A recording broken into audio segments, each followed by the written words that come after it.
Ano, yung umugong-ugong na makakauwi na daw si Tatay Digong. Anong update doon? We are always positive, no, about sa pag-uwi ni Tatay Digong. Unang-una, meron pa tayong pending na habeas corpus sa Supreme Court. Pangalawa, itong nangyari sa ICC, no.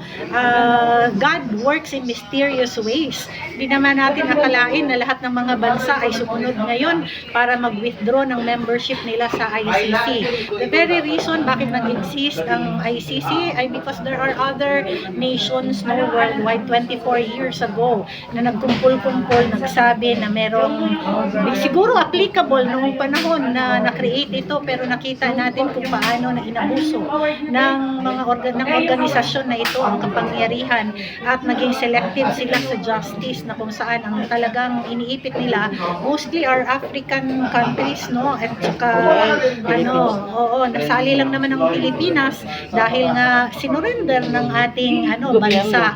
And syempre itong nangyayari ngayon sa ICC at sa nakikita natin na mga developments during the hearings, no, na pinapatawag ng ICC, we are very positive na meron pong magandang kahihinatnan ito. So let us continue to pray for Tatay Digong and for the family to be sturdy, to be strong sa kanyang physical aspect, and syempre when the spirit is strong, the body will become strong as well. So nakikinig ang Diyos sa dalangin ng lahat ng mga Pilipino. Sabi nga sa Biblia, walang luha na pumapatak sa ating mata na hindi iipunin ng Diyos para ito ay maging kasiyahan pagdating ng araw. God sees that many Filipinos are praying for Tatay Digong, and umaasa tayo na maging positibo ang pangyayari sa mga susunod na buwan at makakauwi na si Tatay Digong.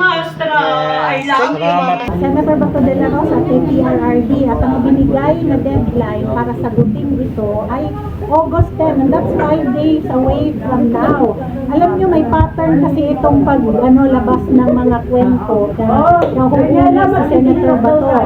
In the previous trial, may tatlong instances na lumalabas yung kwento na nahuli na siya. Lagi po to, merong ugong-ugong ng change of leadership in the Senate. So, ako, nagpapalabas lang ng kwento na ito is either the administration or the camp of Tito Soto and Lacson, dahil natatakot silang mapalitan na naman ulit si Senator Gatchalian, who was not really been performing as a Senate President. So, itong ugong-ugong nalalabas si Senator Bato because they are trying to preempt or prevent na lumahok sa Senado para sa sesyon. Meron na namang mangyayari change of leadership. At pangalawa, yun ng Korte Suprema. Kasi gusto nila, mahuli nila si Senator Bato bago pa mag-decide ang Supreme Court tungkol sa certiorari. So, mga kababayan, lang tayo, ingat lang tayo. So, nahuli ba o hindi? Hindi. Ayun. Panawagan tayo sa taong bayan, mapagmatyag, para sa lahat ng mga kababayan, maging mapagmatyag tayo lagi sa iniwisyo ng mga statements o pambulaga o kaya take ng administrasyon, kasi sobrang nilang palabas ng fake news. Sila actually ang tunay na source ng fake news, no, na magtatalim sila ng kunwari ng isang magsasabi na nahuli or ganyan, kasi nakita ko kaya yung iba naman natin mga kapatid dito ay nag-react kasi meron silang inilabas na impormasyon. Pero yun na nga ang sinabi ko, ako dalawa lang yung kadalahilanan kung bakit lumabas na naman itong Bato ay nauli na. So, abangan po natin yung Supreme Court naglabas ng ating mga justices ay maging fair and just at makuha natin ang isang kulay na justisya, hindi lamang para kay Tatay Digong at kay Senator Bato de la Rosa, kundi ang lahat ng mga Pilipino na maaaring mapasili ng ating voting rights ng mga international organizations na hindi nakadaan sa tamang proseso sa protection natin sa ating mga mamamayan at ibalito. Pero doon sa post ni Attorney Jimmy Bundo, Hindi ko alam kung bakit naman ginawang issue ito kasi yung post naman ni Senator Jimmy, wala naman siyang pinensyon na tao, wala din sa garrison na sitwasyon. Kasi maaaring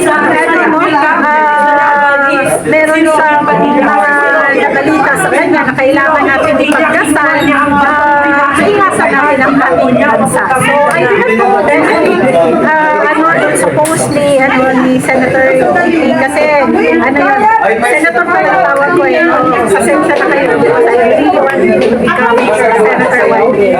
sige ma'am. Yun lang po mga kababayan. Salamat sa clarification. Rapid fire, okay. Rapid fire. Para sa kanilang dalawa to dapat? Sa kanya lang muna? O sige. Para hindi na humaba. Kong, one word. President Rodrigo Roa Duterte. Best. PDP laban in one word. Also best. Pero party naman. Okay. Pinakamahirap na desisyon bilang kongresista. One word ba yun? Hindi. Okay lang. You can explain. Pinakamahirap na Kasi nung desisyon. congressman ako, parang every month may bagong issue eh. Ano kaya? Siguro yung sa Martin Romualdez issue, yun talaga yung hindi naman mahirap, pero yun yung pinaka-complicated kasi sobrang daming naging laban-laban tungkol doon, yung sa speakership issue ni Congressman Martin Romualdez. So, yun. Ayan. 26 ka ngayon, 27. 27. 27. Oh, kaka-27 mo lang, no? Kaka-27 ko nung September pa, last year. Last year. Malapit na yung birthday mo. Isang buwan na lang. Okay. Oo. Ito naman. Advice mo sa sarili mo. Ayaw nga pa na August na ngayon. August na ngayon. So, 1 month na lang para 1 month, sa almost. Advice sa sarili mo na 16 years old. 16 ako. Anong payo mo sa 16 years old self mo? Oo, 16. Kasi sa 27 ka, mag-27 ka next month eh. Huwag mag-politics, magnegosyo na lang.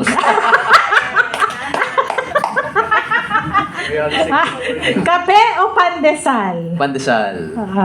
Okay. Wholesome ba yung tanong ko? Bawal magano? Pwede naman, kahit hindi na ako congressman, kaya wala Hindi tayong ka ethics congressman. committee. Wala tayong ethics committee ngayon. Lights on, lights off. Lights on. Milk or chocolate? Hindi na sexy. Huwag tawagin si Melay. Of course, chocolate, kasi lactose intolerant ako pag umiinom ako ng... Well, if I take too much dairy products, sumasakit yung chocolate. So alam natin, Chocolate. bawal siya ng keso din masyado, ng maraming keso. That's the reason why we did not, Wala kang, kaya lugaw tayo ngayon at saka hindi tayo pandesal. Oo, lugaw at saka champurado. Lugaw ba tayo sa 2028? No. Hindi, pero yung utak natin hindi lugaw, ha? Oo, pero Kong, ha? Wala na. Ngayon lang yung lugaw. Wala sa 2028. Last 2028. Ayan. 2-minute message mo para sa ating mga kapartido na nanonood ngayon. Sa ating mga kapartido na nanonood ngayon, I hope you all, I wish you all the best. I wish you have a great day. I hope that God blesses you all. And despite all the problems, despite all the challenges na hinaharap natin ngayon, sobrang daming issue, sobrang daming problema ng Pilipinas. Hindi ko na kailangan sabihin. Kahit yun nyo lang, panoorin nyo lang yung balita, makakita nyo agad ang dami nating problema. But I hope everyone still continues to work hard. I hope everyone continues to still be positive. Hindi yung nasa government natin ngayon, ibang klaseng positive yon. We just hope that everyone continues to do their best and continues to live the best life that they could. To everyone, meow meow. God bless the Philippines. Yeah.